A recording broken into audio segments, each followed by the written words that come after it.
Cordial boa tarde. Estou aqui no entender o microfone.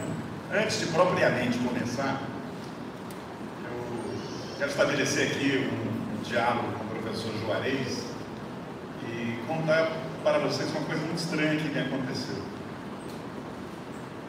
Coisa de 2 anos, Juarez, eu estava em Portugal participando de um debate, e aí eu falo um pouquinho dos meus netos, eles não conhecem esses personagens do direito penal, do processo penal.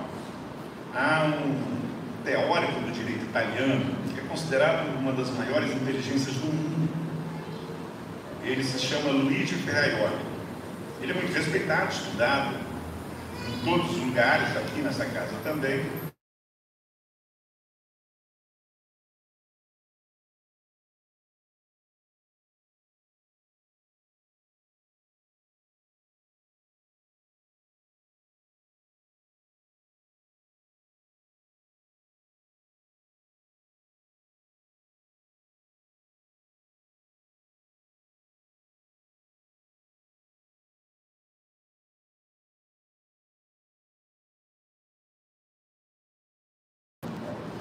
Eu disse, na minha exposição, eu disse que eu estava estudando as práticas dos povos indígenas brasileiros. Aí passa, ensino lá e tal, termina tudo. E o professor Ferraioli, então, me pergunta, mas como é que você sabe como são essas práticas? E foi muito estranho para mim, Juarez.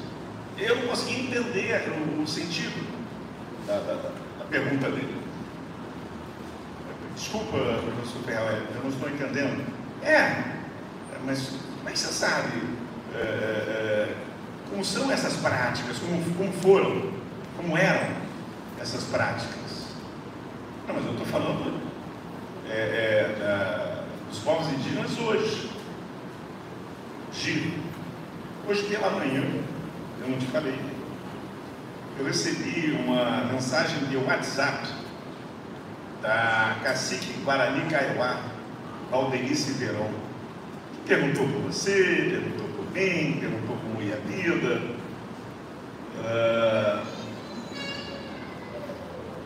Lá, o professor Ferraioli, Juarez, eu respondi da seguinte maneira: professor, eu pergunto, eles me respondem. Nós conversamos, eles estão vivos, eles existem.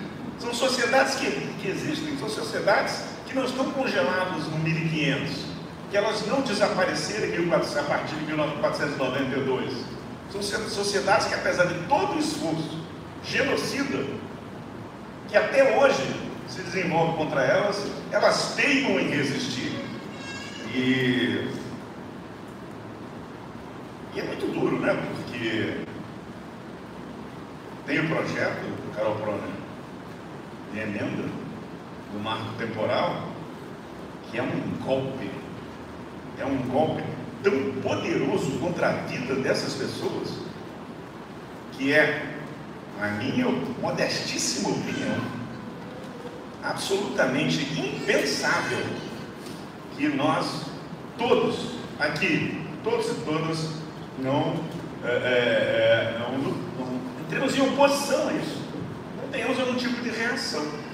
Mas a resposta é um pouco essa, porque eu vou falar, também vou falar dos alemães aqui, tá?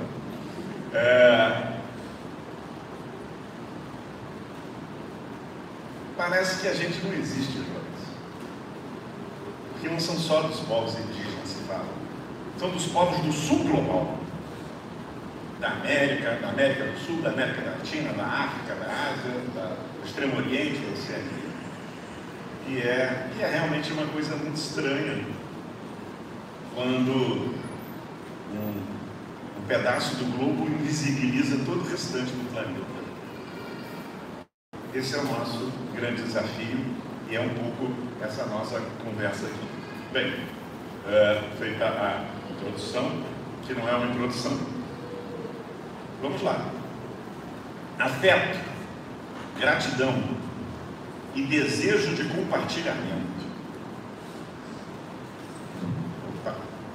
Afeto, gratidão e desejo de compartilhamento são os sentimentos que experimentei quando a Maria Isabel, decidida, como vocês viram hoje, me disse que a Liga Acadêmica de Ciências Criminais da Faculdade de Direito, Nacional de Direito, havia deliberado por me homenagear, juntamente com o professor Zaffaroni, ele sim, justo merecedor de todas as honras.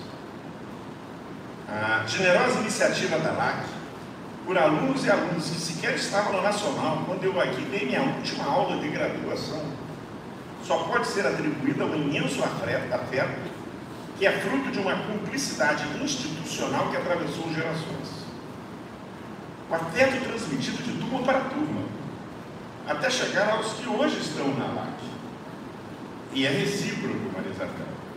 E é o resultado de um processo que se iniciou em 2004, eu vejo aqui, minha querida colega professora Juliana Nascimento, que se iniciou em 2004, quando 10 novos docentes concursados chegaram à Faculdade Nacional de Direito no contexto de uma potente manifestação do alunado, que então ocupava o gabinete do diretor. Como ontem mencionou o professor Zaffaroni, um importante professor argentino que foi homenageado ontem aqui, também pela Liga Acadêmica de Ciências Criminais, o contexto serve para colocar as ações em perspectiva, compreendê-las e perceber suas diferenças, suas características. Seria 1985, ano de eleição do oposicionista Tancredo Neves à presidência da República. Aparentemente havia marcado o fim da ditadura empresarial militar de 64. Fato é que muitas instituições resistiram, velaram abertamente aos novos ventos democráticos. E nessas instituições encontravam-se aquelas pessoas que Leonel Brizola, com inigualável sarcasmo e precisão, definiu como filhotes da ditadura. Em 2004, havia vários desses filhotes da Nacional, ainda em posição de mando. Para fins da história das instituições, é possível afirmar, sem medo de errar, que o 1985 da FNT e, em parte, da própria UFRJ foi aquele março de 2004. A lembrança mais antiga que guardo dessa aliança virtuosa com alunos e alunas da Nacional é a da aula que dei na antessala da direção da faculdade, em abril de 2004, no segundo andar deste prédio, com estudantes tomando todo lugar, o corredor e as escadas. Era gente espalhada por todos os lugares, os alunos e alunas tinham tomado o gabinete do diretor, a aula começou ali na antessala e ela chegou aqui embaixo, do térreo. Algo de fato começava a mudar na FNT. Uma transformação, de certo modo, elíptica, porque é apoiada em uma tradição de defesa da justiça, do direito dos vulneráveis, da luta contra todas as formas de opressão e autoritarismo. Era como se o espírito daquela aluna dessa casa dos anos 40, Clarice Lispector, uma mulher disruptiva, genial e rebelde no mundo de homens engravatados e solenes, pairasse sobre o centenário prédio do Conde dos Arcos, esse prédio aqui. Iniciou-se ali no abril de 2004 uma parceria que transformou os 17 anos da minha vida na Nacional os meus melhores anos acadêmicos. Por isso, no lugar de ser homenageado, Isabel, Fernanda, todos da LAC, eu é que devo homenagear e agradecer a todos os estudantes dessa casa por me terem permitido viver no ensino, na pesquisa e na extensão as mais preciosas e inesquecíveis experiências do magistério. Na extensão que surgiu o Projeto Maré, liderado pelo professor Silvio Ricardi. O Projeto Maré, com participação de estudantes e professores da Faculdade Nacional de Direito e da Faculdade de Serviço Social, e suporte da reitoria da universidade, na pessoa da intelectual Miriam Guindani, resgatava uma dívida de décadas da Faculdade Nacional de Direito com a população periférica da nossa cidade, na região do complexo de favelas da Maré, no entorno do qual situam-se várias unidades e a sede da nossa universidade. Assim, como o processo penal brasileiro secularmente havia dado as costas às práticas penais e aos juristas, homens e mulheres do restante da nossa América Latina, em uma vergonhosa genuflexão em direção ao outro lado do Atlântico, especificamente ao Atlântico Norte, a Nacional também vivera institucionalmente de costas para a parte mais pobre e vulnerável da nossa cidade.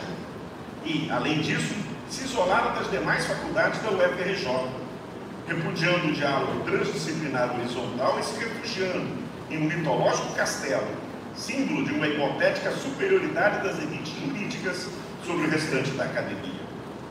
A história da Nacional, no entanto, era também a de um Evaristo de Moraes Filho, um grande pensador, um camarada absolutamente extraordinário, um homem que morreu aos 102 anos, deixando um legado ímpar.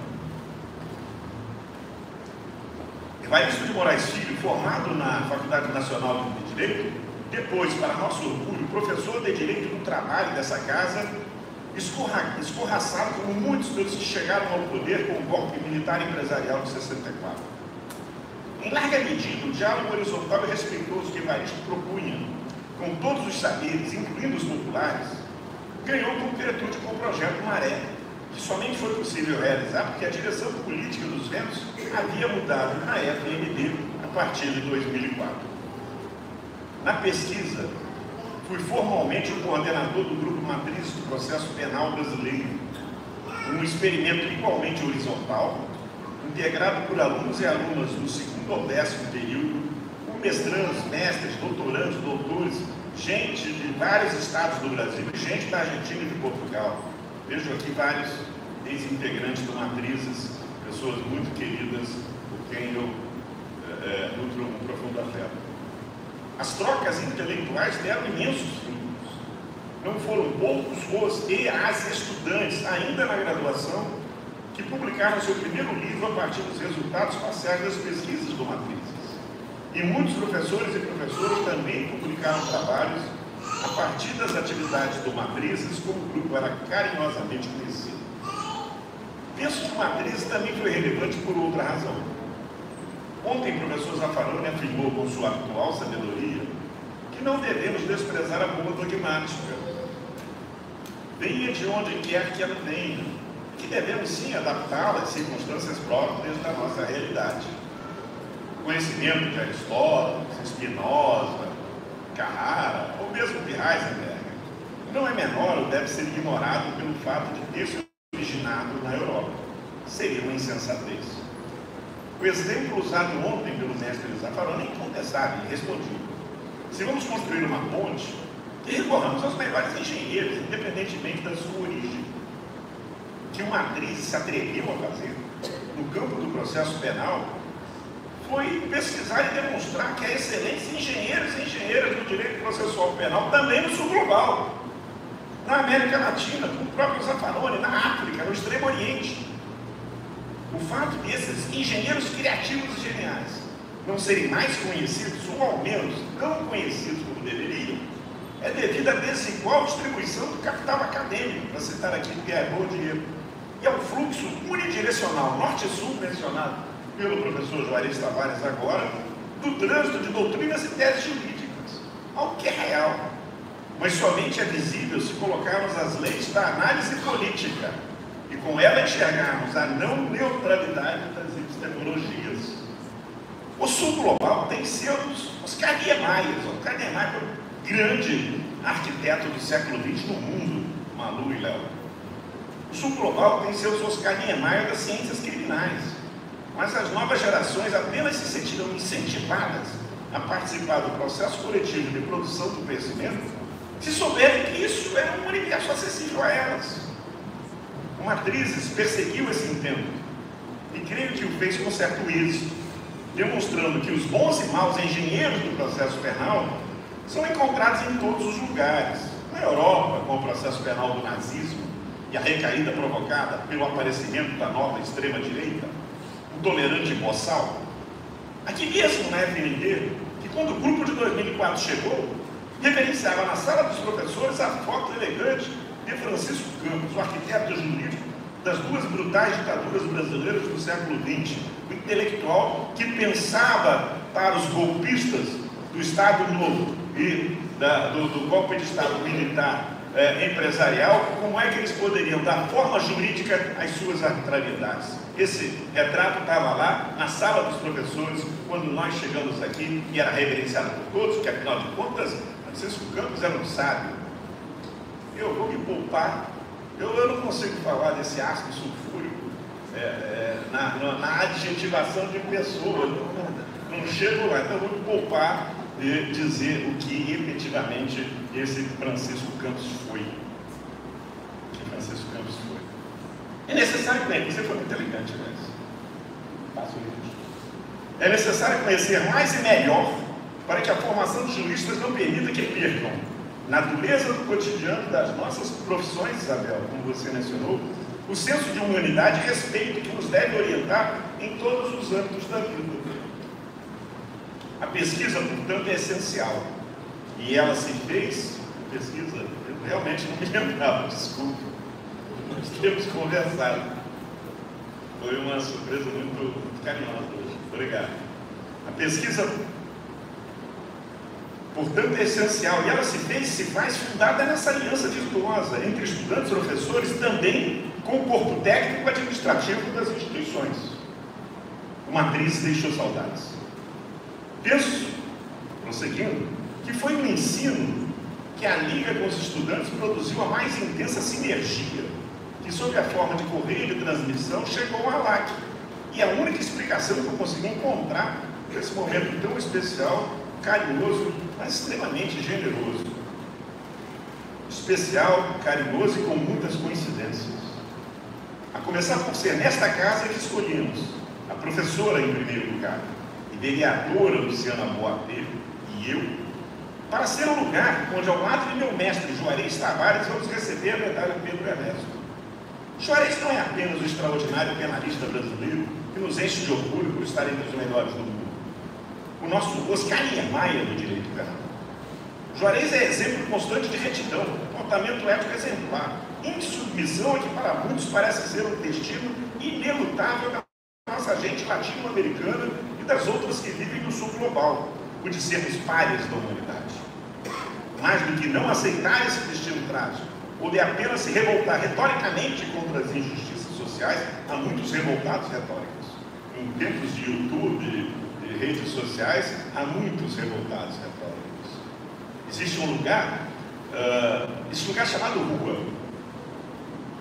Era bom que os revoltados retóricos reconhecessem esse lugar como uma arena política onde se travam as grandes batalhas da democracia.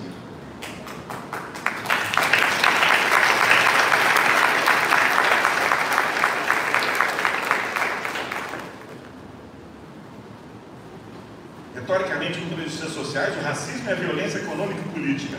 Juarez, ágil, efetiva, racional e competentemente contra tudo isso. É grande pelo que pensa, é ainda maior pelo que faz. Muito obrigado, Juarez, por ser essa fonte de inspiração constante para mim e para tanta gente. As coincidências não param por aí. Ontem o professor Rafael Fonseca, o culpado, lembrou que Pedro Ernesto foi o melhor prefeito de nossa cidade. Perseguido e preso no período da ditadura do Estado Novo, acusado de comunista. Pelo visto, hoje ele também estaria em maus lençóis. Na sua gestão, Pedro Ernesto escolheu para secretário de Educação do Rio de Janeiro, na época Distrito Federal, um jurista e educador baiano, mais uma vez uma peça, um jurista e educador baiano, formado nessa mesma Faculdade Nacional de Direito. Já falei da Clarice Lispector. Agora eu vou falar desse baiano que se formou aqui em 1922. Ele se chama Anísio Teixeira. A minha filha estudou no Centro Educacional Anísio Teixeira. Anísio Teixeira foi o grande patrono da educação pública universal brasileira. Ex-aluno da Nacional de Direito. Olha como, não quero dizer nada aí para o pessoal que está do primeiro ao nono, como o sarrafo está alto, hein? Para Anísio, que terminou morto em circunstâncias suspeitas em 1971, no governo do ditador Médici, A educação universal pública de qualidade era o alicerce da necessária transformação social. A editora da UFRJ publicou em 1994 um texto de Anísio com o sugestivo nome Educação não é privilégio. E eu me permito ler uma breve passagem dessa obra. Lendo agora Anísio Teixeira. Quando na Convenção Francesa se formulou o ideal de uma educação escolar para todos os cidadãos, não se pensava tanto em universalizar a escola existente, mas em uma nova concepção de sociedade, aqui falando da Revolução Francesa, né? Uma nova concepção de sociedade em que privilégios de classe, de dinheiro e de herança não existissem, e o indivíduo pudesse buscar pela escola a sua posição na vida social. Desde o começo, pois, a escola universal era algo de novo, e na realidade uma instituição independente da família, da classe e da religião, destinada a dar a cada indivíduo a oportunidade de ser, na sociedade, aquilo que seus dotes inatos, devidamente desenvolvidos, determinassem. Desse modo, a educação escolar passou a visar não a especialização de alguns indivíduos, mas a formação comum do homem e a sua posterior especialização para os diferentes quadros de ocupações em uma sociedade moderna e democrática. E segue nisso. Há, antes de tudo, uma transformação radical com a criação da nova escola, comum para todos, em que a criança de todas as posições sociais iria formar a sua inteligência, a sua vontade e o seu caráter, os hábitos de pensar, de agir e de conviver socialmente. Voltando a me dirigir diretamente a vocês. Um dos meus mais queridos mestres foi Miguel Valdez. Valdez costumava dizer que não basta buscar a emancipação dos seres humanos. Era e é necessário procurar transformar a sociedade em algo, em um lugar mais justo, solidário, harmonioso e digno para todos os seres humanos. E eu, Geraldo, acrescento, um lugar que respeite todos os seres vivos. Lições de um grande mestre, Miguel Valdez. Anísio Teixeira, formado nos bancos da FNB há pouco mais de 100 anos, legou, graças a Pedro Ernesto, um projeto educacional inclusivo, de que a UFRJ e a nossa nacional procuram ser exemplo vivo.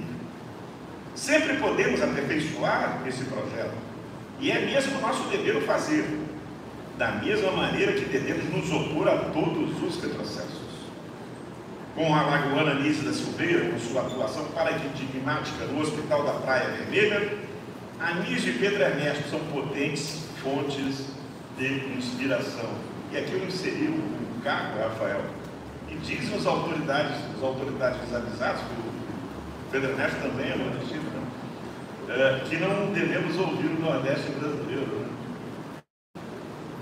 Essa convergência virtuosa hoje de estudantes do LAC, mobilizados em torno das ideias de Tavares, Lino, Cirilo e Zaffaroni, com os ideais representados por Pedro Ernesto, cuja medalha, com exagerada bondade, a Câmara Municipal da minha cidade me outorga pelo mandato da professora e vereadora Luciana Boatê, encontram eco os sonhos de Anísio Teixeira, que cada professor e professora busca realizar. Esse sonho que estimula a ação forma uma poderosa liga, que não poucas vezes se expressa na solidariedade e no sofrimento. Na FNB rimos juntos, mas também choramos juntos. Eu ainda era professor da Nacional em 3 recentes momentos de grave ruptura institucional e violência política. Um impeachment sem crime de responsabilidade que afetou a legitimidade do processo político brasileiro. O bárbaro homicídio da vereadora Marielle Franco de Anderson Gomes. E a prisão ilegal do então ex-presidente da República, candidato favorito às eleições de 2018.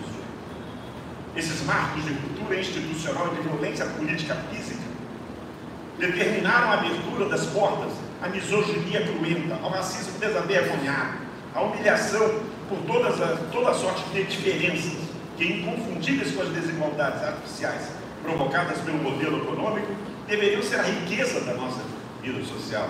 Sermos diferentes entre nós deveria ser um bálsamo, um prêmio, um reconhecimento de algo muito, muito especial dos humanos. Ver o aproximar-se do fascismo é de fato assustador, especialmente para os mais novos, que se forjaram na democracia e na crença dos valores albergados pela Constituição de 88. Para os jovens era uma experiência inédita, portanto bastante aterrorizante, assistir à derrocada do direito tanto de fora para dentro, com a morte dos defensores de direitos humanos, como de dentro para fora, com as principais instituições brasileiras, incluindo o Supremo Tribunal, fazendo a egípcia. Um 8 de janeiro era uma questão de tempo.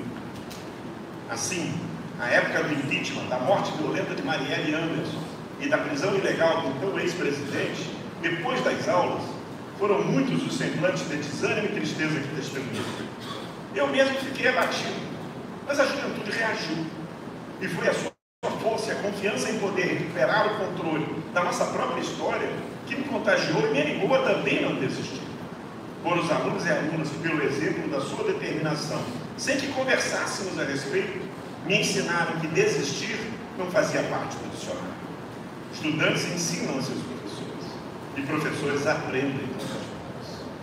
Nesse sentido, os docentes que sabem ouvir, também devo compartilhar as duas homenagens com professores e professoras que resistiram e resistem à tentativa de desmonte da nossa Constituição, de destruição dos direitos sociais, do genocídio de nossos povos indígenas e da população preta, do ataque à população LGBTQIA+.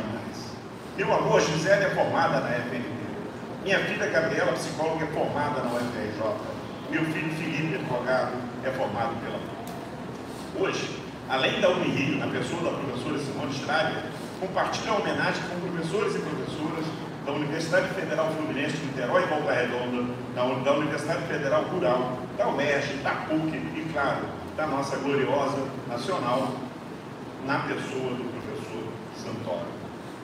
Sem esse todo, essa verdadeira muralha contra o arbítrio, proporcionada pela liga que nos une, professores e professoras de processo penal, e que compartilhamos com colegas das ciências criminais de todo o país, como é o caso da professora Elisa Bechara, vice-diretora da Faculdade de Direito da USP, estaríamos como no século XIX, em termos de saber jurídico penal, ignorando solenemente a brutalidade da escravização de nossos semelhantes, tratada como questão de direito de propriedade, que os civilistas haveriam de analisar.